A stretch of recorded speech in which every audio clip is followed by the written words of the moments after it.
ചാമ്പയ്ക്ക, ലൂബിക്ക, നോനിപ്പഴം. നമ്മൾ എത്തി നിൽക്കുന്നത് തോളൂരുള്ള ഷാജു ചാക്കോ ചിറ്റിലപ്പള്ളി എന്ന കർഷകന്റെ കൃഷിയിടത്തിലാണ്. നോക്കാം. ഇത് വരുന്നത് കയ്പയ്ക്കാണ് കേട്ടോ. കയ്പയ്ക്ക് ഇപ്പോൾ ആക്ച്വലി ഇതിന്റെ വിളവെടുപ്പൊക്കെ കഴിഞ്ഞ് നിൽക്കുകയാണ്. ഇത് ലൂബിക്ക ഭയങ്കര പുളിയാണേ. ഇവിടുത്തെ ഒരു പ്രധാന അട്രാക്ഷൻ എന്ന് പറയുന്നത് ഡ്രാഗൺ ഫ്രൂട്ടാണ്. ഇവിടെ ഇപ്പോൾ ഈ ഒരു ഇതിൻ്റെ വിളവെടുപ്പ് കഴിഞ്ഞ് നിൽക്കുകയാണ്. ഒരു 1.5 ഏക്കറിൽ ഈ ഒരു തോട്ടത്തിൽ ഇവർ ഡ്രാഗൺ ഫ്രൂട്ട്, പിന്നെ ജാതിക്ക, തെങ്ങ്, വാഴ, കവുങ്ങ്, ഇടവിളയായി മറ്റ് പച്ചക്കറികളൊക്കെയാണ് ചെയ്തു വരുന്നത്. അപ്പോൾ നമുക്ക് ഈ ഒരു ഡ്രാഗൺ ഫ്രൂട്ട് എങ്ങനെയാണ് കൃഷി ചെയ്യുന്നത്, അതിൻ്റെ ടിപ്പൊക്കെ നമുക്ക് പ്രധാനമായിട്ടും ഷാജു ചേട്ടനോട് ചോദിക്കാം. പിന്നെ ഇവിടെ മറ്റൊരു പ്രധാനപ്പെട്ട ആകർഷണം പന്നികളെ എങ്ങനെ തുരത്താം എന്ന് മനസ്സിലാക്കാം. അതൊരു സിമ്പിളായിട്ടുള്ള വഴിയിൽ. കാരണം ഇപ്പോൾ നമ്മുടെ കർഷകരുടെയൊക്കെ പ്രധാന വെല്ലുവിളി പന്നികളാണ്, പന്നി ശല്യം. പലപ്പോഴും കൃഷി ചെയ്യാൻ പറ്റുന്നില്ല, ചെയ്ത വിളകളൊക്കെ അത് നശിപ്പിച്ചിടുന്നു. അപ്പോൾ അതിനൊരു പ്രതിവിധി കൂടി നമുക്ക് ഇവിടെ കാത്തിരിക്കുന്നുണ്ട്. നോക്കാം.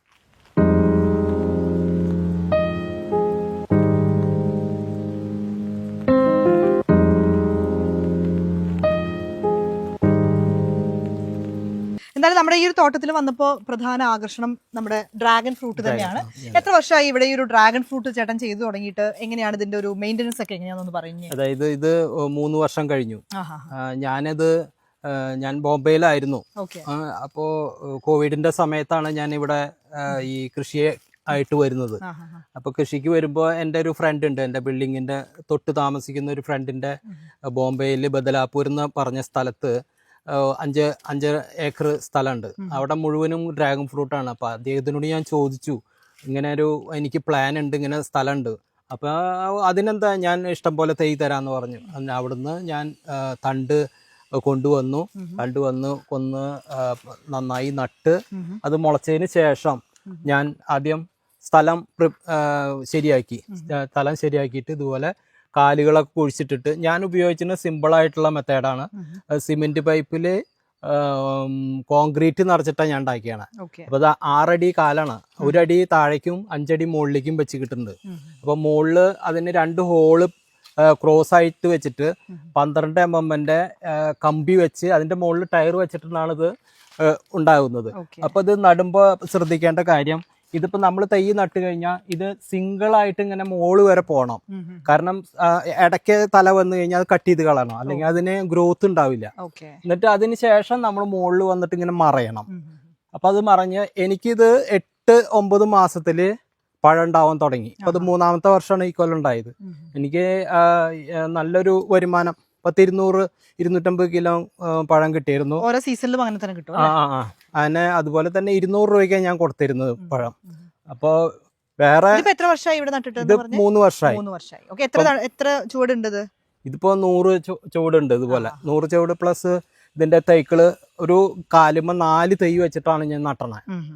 അപ്പോൾ പിന്നെ എന്ന് പറയണത് മെയിൻ്റനൻസ് എന്ന് പറയുന്നത്, ഞാൻ അധികം ചാണാപ്പൊടി ആദ്യം ഇട്ട് വെച്ചത്, എല്ലുപൊടിയും ചാണാപ്പൊടിയും ഇട്ടിട്ടാണ് ഞാൻ വെച്ചത്. വേപ്പും പിണ്ണാക്കും മിക്സ് ചെയ്തിട്ട് മണ്ണിൽ വെച്ചിട്ട് 4 തല വെച്ചിട്ട് നട്ടു.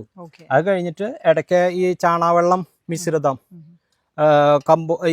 ഞാൻ ഇംഗ്ലീഷ് വളം ഉപയോഗിക്കില്ല, എല്ലാം ജൈവവളമായിട്ടാണ് ഞാൻ ഉപയോഗിക്കാറ്. അത് ചാണം, മൂത്രം, കപ്പലിൻ്റെ പിണ്ണാക്ക് ഇത് കലക്കി വെച്ച് പുളിപ്പിച്ച് അതിനെ 10 ഇരട്ടിയായിട്ട് വെള്ളമാക്കി ചേർത്ത് ഇതിന്റെ കടയ്ക്ക് ഒഴിച്ചു കൊടുക്കുന്ന മെത്തേഡാണ്.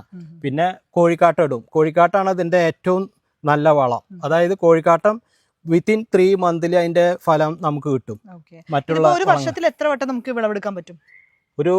ഇത് ഉണ്ടാകുന്നത് ഏപ്രിൽ മാസം മുതലാണ് ഇത് ഉണ്ടാകുന്നത്. ഏപ്രിൽ മാസം തൊട്ട് നവംബർ ഡിസംബർ വരെ ഇതിന്റെ പഴം കിട്ടും. അപ്പൊ നമ്മൾ അങ്ങനെ ഡ്രാഗൺ ഫ്രൂട്ടിന്റെ ഒരു സെക്ഷൻ കഴിഞ്ഞു. ഇനി ഇങ്ങോട്ട് വരാണെങ്കിൽ ഇവിടെ നമുക്ക് ചക്കയുണ്ട്, പിന്നെ ജാതി ഉണ്ട്, തെങ്ങ് ഒക്കെ ഉണ്ട് അല്ലേ? ഇത് എന്തൊക്കെയാ പറയാമോ? ഇവിടെ എന്തൊക്കെയുള്ളത്? ഇവിടെ ഇതിന്റെ ഉള്ളില് ജാതി ഉണ്ട്, സപ്രോട്ട, തെങ്ങ്, കവുങ്ങ്, വാഴ, കശുമാവ്, നമ്മുടെ ചക്ക. ഈ നമ്മുടെ ഇത് വിയറ്റ്നാം എർലി ഇതിന്റെ ചക്കയാണത്. ഇതാണോ പന്നീനെ തുരുത്താനുള്ള സൂത്രം? ഇതാണ് പന്നീനെ തുരുത്താൻ എന്നുള്ളത് ഞാൻ പറഞ്ഞത്. ഇതെന്താ സംഭവം? അതായത് ഇത് കിഴിയണത് ഇങ്ങനെ ഡോക്ടർ ഫിനോയിൽ എന്ന് പറഞ്ഞിട്ട് ബ്ലാക്ക് കിട്ടും. ബ്ലാക്ക് നമ്മുടെ മെഡിക്കൽ ഷോപ്പിൽ നിന്ന് കിട്ടും. അപ്പൊ അത് നമ്മൾ വെള്ളത്തിൽ മിക്സ് ചെയ്തിട്ട് ഇതിൽ മരപ്പൊടിയാണ് ഞാൻ കിഴി കെട്ടിയണത്. അപ്പൊ ഇത് മുക്കിയിട്ട് ഇതിങ്ങനെ കെട്ടി ഈ മഴക്കാലം ആകുമ്പോൾ അത് കവർ ഇട്ടിട്ട് വെള്ളം നനയാതിരിക്കാനായിട്ട് വേണ്ടി കവർ ഇടുന്നു. അപ്പൊ അത് ഒരു 2 ആഴ്ചക്ക് ഇഷ്ടം പോലെ നല്ല സ്മെല്ല് വരും. നല്ല ഇത് ഫുള്ള് സ്മെല്ല് വരുമ്പോ അതായത് ഈ ഉയരത്തിൽ കെട്ടണം. അതായത് പന്നി എപ്പോഴും ഇങ്ങനെ താഴെ താഴെ നോക്കിയിട്ടല്ലേ വരിക. അപ്പൊ അവർക്ക് ഈ സ്മെല്ല് കിട്ടുകയാണെങ്കിൽ പിന്നെ ആ ഭാഗത്തേക്ക് വരില്ല. അപ്പൊ അല്ലെങ്കിൽ ഈ ചക്ക മുഴുവനും അത് അവര് വലിച്ചുകൊണ്ട് നശിപ്പിച്ചുകൊണ്ടു. അപ്പൊ അതിന് വേണ്ടി ഇത് ഫലപ്രദമാണ്. ഞാൻ പലർക്കും പറഞ്ഞു കൊടുത്തിട്ടുണ്ട്. കാരണം ഇതില് അവിടെ ഇവിടെ കുറെ സ്ഥലത്ത് ഞാൻ കെട്ടിയിട്ടുണ്ട്. ഒരു സ്ഥലത്ത് മാത്രമല്ല, പല സ്ഥലങ്ങളിലായിട്ട് കെട്ടിയിടുമ്പോ അവിടെ മുഴുവൻ ഇതിന്റെ സ്മെല്ല് ഉണ്ടാവും. ആ ബാഡ് സ്മെല്ല് അവർക്ക് അത് ഇഷ്ടപ്പെടുന്നില്ല. അപ്പൊ അവര് ഇത് വെക്കുന്നതിന് മുമ്പ് ഭയങ്കര ശല്യം ഉണ്ടായിരുന്നു. അത് വെക്കുന്നതിന് മുമ്പ് അവിടെ കവുങ്ങ് തെങ്ങില്ലേ, തെങ്ങിന്റെ തൈക്കിന്റെ കൂമ്പ് വലിച്ചിട്ട് അതിന്റെ ആ മധുരമുള്ള ഭാഗം തിന്നു പോകും. പിന്നെ ഈ ഇങ്ങനെ കുത്തിയിളക്കിയിട്ട് മണ്ണ് വരെ ഇത് വെച്ചതിന് ശേഷം ഒരു ശല്യം ഇല്ല. ഒരു ശല്യം. ഇത് ഡോക്ടർ ഫിനോയിൽ ബ്ലാക്ക്. നല്ലൊരു ടിപ്പാണ് നമ്മുടെ കർഷകർക്ക്. കാരണം ഭയങ്കര ശല്യമാണ്. ഞാൻ പലർക്കും പറഞ്ഞു കൊടുത്തിട്ട് അതിന്റെ നമ്മൾ അതിനെ ഉപദ്രവിക്കുന്നൊന്നുമില്ല, പക്ഷെ നമുക്ക് അതിന്റെ ശല്യം ഇല്ലാതിരിക്കാനായിട്ടുള്ള സംവിധാനം. നമ്മുടെ ഡ്രാഗൺ ഫ്രൂട്ടിന്റെ ഒരു പ്രധാനപ്പെട്ട വളമാണ് ഇവിടെ ഷാജിച്ചേട്ടൻ ഇളക്കിക്കൊണ്ടിരിക്കുന്നത്. ഇത് എന്തൊക്കെയാ ഈ ഒരു മിശ്രിതം ഒന്ന് പറയാമോ? ഇതില് പച്ചച്ചാണുണ്ട്, മൂത്രണ്ട്, പിന്നെ കപ്പലണ്ടി പിണ്ണാക്ക്, പിന്നെ ശർക്കര ഇടും. ശർക്കര ഇടുന്ന പെട്ടെന്ന് അത് ഡീകമ്പോസ്റ്റ് ആവാനായിട്ട് ഏറ്റവും ബെസ്റ്റ് ആണ്. പിന്നെ സ്മെല്ല് കുറയും. പിന്നെ നമ്മുടെ ഈ പച്ചിലകള് പൊട്ടിക്കുമ്പോ പശ വരാത്ത ഇലകള്, ഇതില് ശീമക്കൊന്നയാണ് ഇട്ടാണ്. അങ്ങനെ 1-2 ഇലകളാണ് ഞാൻ ഇട്ടുണ്ടാക്കുന്നത്. പിന്നെ ഇത് ഒരു 10-40 ദിവസം ഇങ്ങനെ വെക്കും. ഡെയിലി നമ്മളെ ഇളക്കിക്കൊണ്ടിരിക്കണം. ഈ ക്ലോക്ക് വൈസ് റൈറ്റ് സൈഡിൽ ഇങ്ങനെ ഇളക്കി മൂടി വെക്കും. അത് മൂടി വെക്കണം. നന്നായി മൂടി വെച്ച് കഴിഞ്ഞാൽ ഈ പുഴുക്കൾ വരില്ല. പുഴുക്കൾ വന്നാലാണ് അതിന്റെ പ്രോസസ്സ് നടക്കുന്നത്. അപ്പൊ എന്നിട്ട് അത് അത് 10 ഇരട്ടി വെള്ളം ആക്കണം. ഇതിന് 10 ഡ്രം വെള്ളം ആക്കണം. ചെയ്തിട്ട് നമ്മൾ ഈ 2 മാസം കൂടുമ്പോഴാ ഇങ്ങനെ കട നീക്കിയിട്ട് കടക്കിന്ന് ഒഴിച്ചിട്ട് നന്ന കടക്കിൽ ഒഴിക്കാതെ ഒഴിച്ചു കൊടുക്കാം നമുക്ക്. ഇതാണ് നമ്മുടെ പ്രധാനപ്പെട്ട. ഞാൻ ജൈവ രീതിയിലുള്ള വളങ്ങളാ ചെയ്യാറുള്ളൂ. കാരണം മാക്സിമം നമ്മൾ ഈ ഇംഗ്ലീഷ് വളം ഉപയോഗിക്കാറില്ല, ഫെർട്ടിലൈസർ ഉപയോഗിക്കാറില്ല.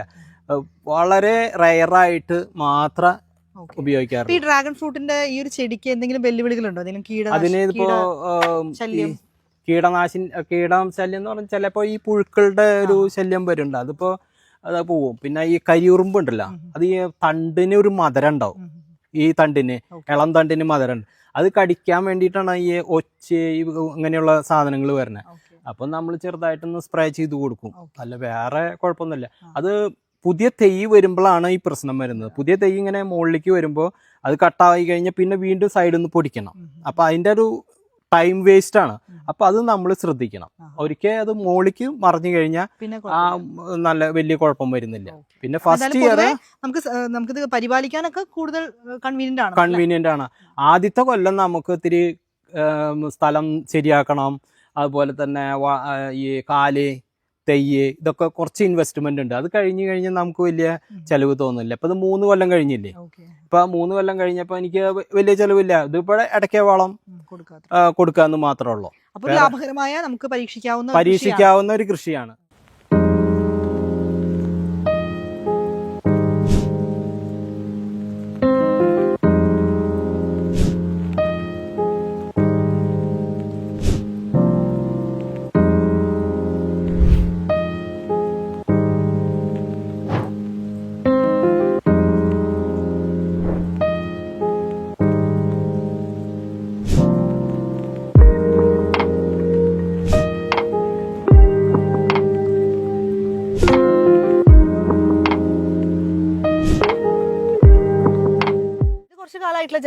ഇതിപ്പോ 5-10 കൊല്ലം ആയിട്ടുള്ള ജാതിയാണ്. ഞാൻ ഇടയ്ക്ക് ലീവിന് വരുമ്പോ ഇവിടെ വെക്കും. അപ്പൊ അങ്ങനെ വെച്ചെന്നുള്ള ജാതിയുടെ ഇതാണ്. ഇത് ഞാൻ വന്നപ്പോ തന്നെ ഇവിടെ 2021 ശേഷം ഞാൻ വന്നപ്പോ തന്നെ വെച്ചിട്ടുള്ള കുരുമുളകുകളാണത്. അങ്ങനെ ഒരുപാട് കൃഷി പരീക്ഷണങ്ങൾ നടന്നുകൊണ്ടിരിക്കുന്നത്. സക്സസ്ഫുൾ ആയിട്ട് തോന്നിയത് നമ്മുടെ ഡ്രാഗൺ ഫ്രൂട്ട്. എനിക്ക് എപ്പോഴും സക്സസ്ഫുൾ എന്ന് പറഞ്ഞു കഴിഞ്ഞാൽ ഇതാ തന്നെയാണ്. എന്തായാലും ഷാജി ചേട്ടാ വളരെ നന്ദി. കൃഷിയിടത്തിൽ നമ്മളോട് ശരിക്കും ഈ ഒരു നമ്മളൊക്കെ ഡ്രാഗൺ ഫ്രൂട്ട് ഒന്നും അത്ര കൃഷി കണ്ടിട്ടില്ല, പലയിടത്തും ഇങ്ങനെ സജീവമായി കണ്ടിട്ടില്ല. അപ്പോൾ എങ്ങനെ നമുക്ക് ഡ്രാഗൺ ഫ്രൂട്ട് കൃഷി ചെയ്യാം, അതിന്റെ സാധ്യതകളൊക്കെ വളരെ വിശദമായി തന്നെ ചേട്ടൻ പറഞ്ഞു തന്നു. ഒപ്പം പന്നി ശല്യം ഒഴിവാക്കാനുള്ള ഒരു ടിപ്പ് എന്തായാലും താങ്ക് യു കൃഷിയിടത്തിൽ നമുക്ക് ഇത്രയും വിലപ്പെട്ട അറിവുകൾ പിന്നെ എന്റെ തന്നതിന്. ഫാമിലി എന്ന് പറയുന്നത് ബോംബെയിലാണ്. ഓക്കെ. അവിടെ ജോലി ചെയ്യുന്നു. പക്ഷേ ചേട്ടൻ ഈ ഒരു കൃഷിയോടുള്ള താല്പര്യം കൊണ്ട് താല്പര്യം കൊണ്ട് ഞാൻ ഇവിടെ വന്നു നിന്ന്. ഇത് എന്റെ അപ്പച്ചന്റെ മരണമാണ് ഞാൻ ഇവിടെ വരാനുള്ള കാരണം, ഇവിടെ നിൽക്കാനുള്ള കാരണം. 2020 മരിച്ചപ്പോ അമ്മയ്ക്ക് ഇവിടെ ഞാൻ വേണം എന്നുള്ളൊരു താല്പര്യപ്പെട്ടു. അപ്പൊ ഈ കൃഷിയും അവിടെ നിന്ന് തന്നെ യൂട്യൂബുകൾ സെർച്ച് ചെയ്ത് തുടങ്ങി എന്തൊക്കെ ചെയ്യാൻ പറ്റുന്നുള്ളത്, കോഴി ഇങ്ങനെയൊക്കെ. അങ്ങനെ എൻ്റെ ഫ്രണ്ട് തന്ന ഈ തണ്ട് കൊണ്ട് ഉണ്ടാക്കിയ കൃഷിയാണത് ഈ ഡ്രാഗൺ ഫ്രൂട്ടും. എന്തായാലും വളരെ മാതൃകാപരമായ ഒരു കൃഷിയിടം തന്നെയാണ് നമ്മൾ ഇന്ന് നമ്മുടെ കൃഷിയിടത്തിലൂടെ നിങ്ങൾക്ക് പരിചയപ്പെടുത്തിയത്. എന്തായാലും ഇന്ത്യൻ വാർത്തയുടെ കൃഷിയിടത്തിൽ മറ്റൊരു വൈവിധ്യമാർന്ന കൃഷിയിടവുമായി വീണ്ടും കാണാം. നമസ്കാരം.